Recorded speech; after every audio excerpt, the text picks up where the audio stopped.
Hola, buenos días a todos nuestros alumnos del grado séptimo del Instituto Cristiano Lorenz. Sean todos bienvenidos en esta mañana, en este día de viernes, fin de semana.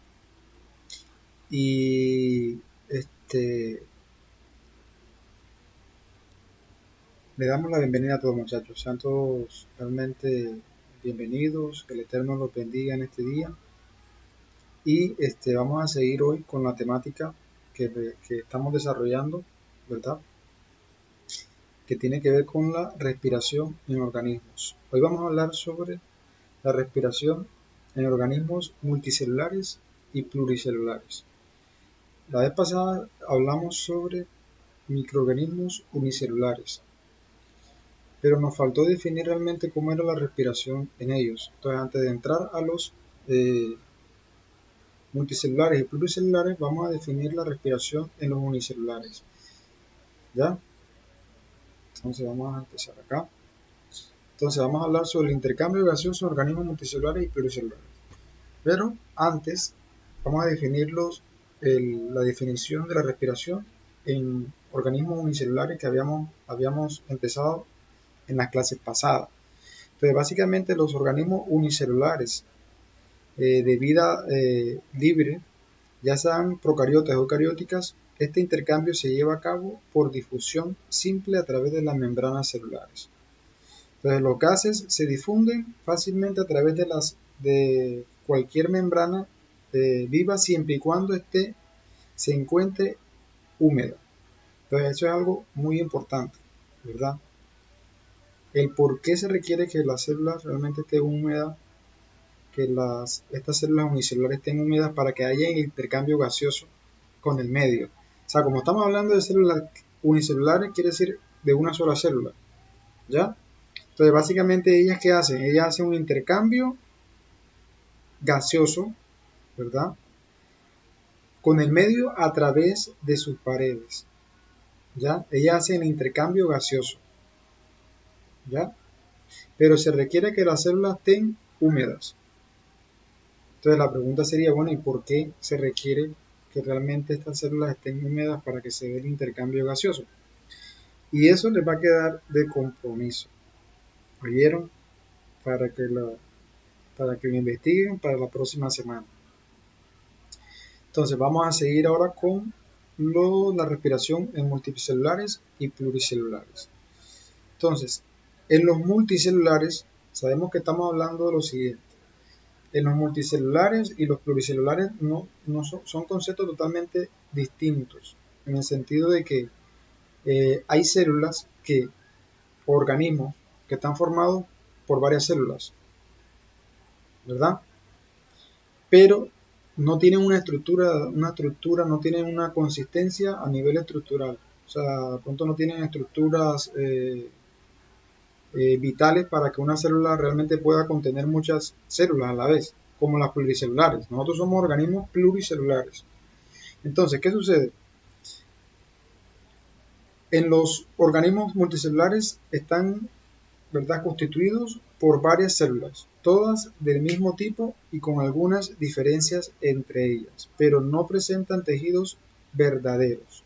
El intercambio gaseoso se lleva a cabo a través de las células que se encuentran en contacto directo con el medio externo, como les he dicho, de las células unicelulares, pero en las pluricelulares también ocurre lo mismo, que el contacto es con las células que están en el exterior. Entonces, acá tenemos un ejemplo. Este es un organismo, ¿verdad?, multicelular.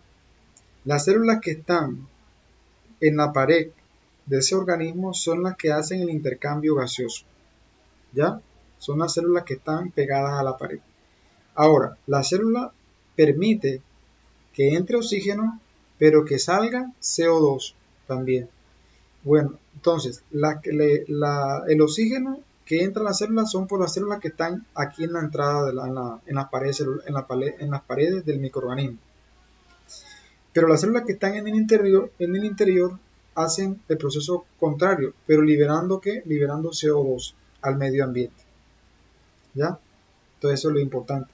Entre estas células encontramos los microhongos, que son hongos, pero realmente son microscópicos, ¿ya? Son pequeños. Entonces, básicamente esa es una de las definiciones de la respiración en células multicelulares. Ahora, el oxígeno nos dice que el oxígeno pasa de las células externas, que como lo expliqué ahorita, por difusión. El proceso se llama difusión simple, que es también el que hace las células unicelulares, se hacen por difusión. Y casi todas las células hacen su intercambio gaseoso a través de difusión, a través de las paredes de la célula o a través de la pared del microorganismo. Entonces, seguimos. Pasamos a los organismos pluricelulares. Vamos a ver. En los organismos pluricelulares ya estamos hablando de seres vivos ya más desarrollados, como los animales, las aves, los peces, la, las plantas. Entonces, todos estos tipos de animales son pluricelulares, ¿ya? Entonces, si leemos la definición, nos dice que los organismos pluricelulares son aquellos que presentan tejidos verdaderos. El intercambio gaseoso con el exterior ocurre a través de los tejidos y los órganos especializados para este propósito. Por ejemplo, sabemos que nosotros los seres humanos usamos ¿qué? Nuestro aparato respiratorio, ¿verdad? Que ya es algo ya sofisticado y desarrollado, algo que no ocurre en los unicelulares y multicelulares, ¿ya? Pero sí ocurre en los pluricelulares, o sea, porque tienen ya aparatos desarrollados para esa función. Entonces, estos tejidos se caracterizan por ser húmedos y estar en contacto con el medio externo, acuático o aéreo, y con el sistema de circulación interno de los organismos. Este último es el encargado de distribuir el oxígeno recibido al resto de la célula y asimismo recolectar el CO2 que se desecha del metabolismo celular para que sea expulsado del organismo a través de los tejidos respiratorios. Entonces, básicamente es eso. ¿Vieron? Vamos a pasar a la respiración en los hongos multicelulares. O sea, aquí ya no estamos hablando de microhongos, sino ya de hongos más grandecitos. Por ejemplo, acá que tenemos, aquí tenemos un hongo que es el que nosotros a veces comemos de él, que es esto se llama, no sé si alguna vez ustedes han comido, ¿cómo se llama este? Y se me escapa el nombre de este hongo. Bueno, ahorita lo recuerdo. Estas son setas, que también son hongo, pero son más, como más grandes que digamos, más grandes. ¿Ya? Y aquí tenemos también estas son setas y la respiración de este tipo de hongo se da a través de eso se llama como hifas, las hifas. Entonces, estas hifas que vemos aquí son como unos pequeños, unos tubos y realmente que están formados por células. Entonces, lo que vemos aquí son los núcleos de la célula. Todo esto son células empaquetadas, una detrás de otra. Entonces, el proceso de respiración se da a través de ahí.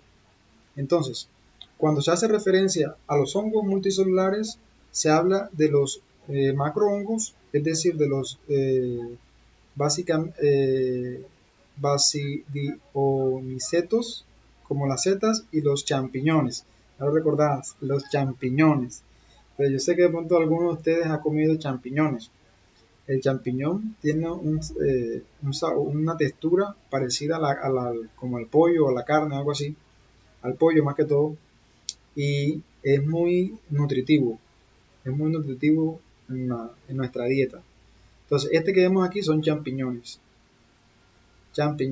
Obviamente que ellos, para uso comestible, ellos tienen una forma de cultivarlos, ¿ya? Para que no entre ningún tipo de bacteria, porque como no vamos a comer, y obviamente que también hay hongos que son bastante venenosos, ¿ya?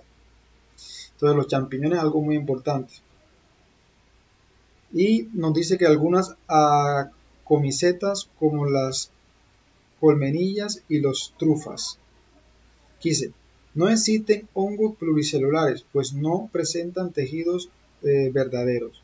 Su intercambio gaseoso con el medio externo se da en las células que están en contacto directo con esto y los gases pasan por difusión al resto de la célula en el intercambio del organismo. Los macrohongos están constituidos por hifas, que es la que vemos acá, hifas, que son hileras de células que están intercomunicadas por medio de setos, de manera que los gases puedan pasar fácilmente de una célula a otra a través de estos, o sea, a través de los setos. Los setos son esto que vemos acá. Vamos a ver si lo vemos. Esto que vemos acá, ya, que conecta una célula con la otra.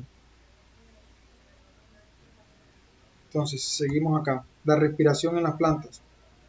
Entonces, las plantas básicamente es lo siguiente. Son organismos pluricelulares que poseen tejidos verdaderos con funciones especializadas y que pueden fabricar su propio alimento por medio de procesos de fotosíntesis. O sea, en la fotosíntesis y la respiración en las plantas está ligado. La respiración y la fotosíntesis van unidas. Entonces, ahora más tarde vamos a explicar los mecanismos, ¿verdad?, de la respiración en las plantas. Pero básicamente encontramos el cloroplasto, que es esto que vemos acá, que es una organela exclusiva de las células vegetales y en ella se almacena la clorofila. Y los estomas, que ahora lo vamos a ver que los estomas son por donde la célula puede respirar. ¿Ya? Entonces ahora vamos a explicar esa parte.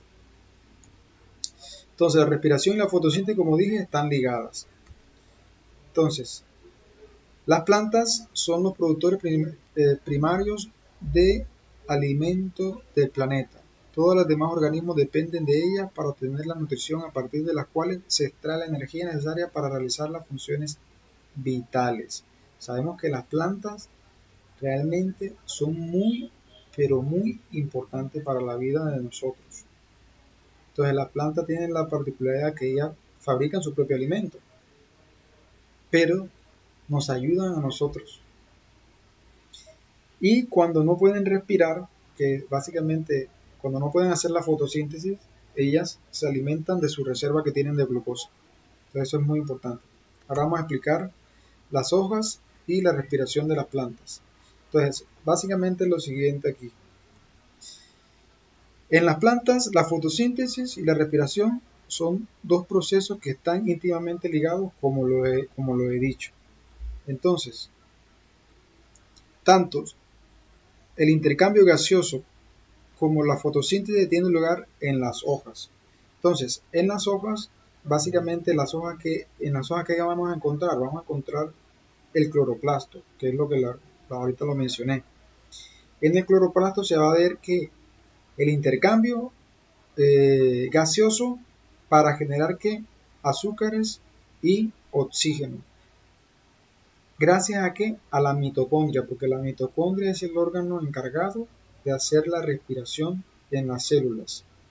¿Ya? Entonces es muy importante las mitocondrias en las plantas, porque son las que se encargan de, como lo vemos aquí, fabricar ATP, tanto para las plantas, ¿verdad?, que atrapan su energía en ATP. Y tenemos por acá los estomas. Básicamente esto es lo que vemos aquí, que es donde la célula empieza a respirar.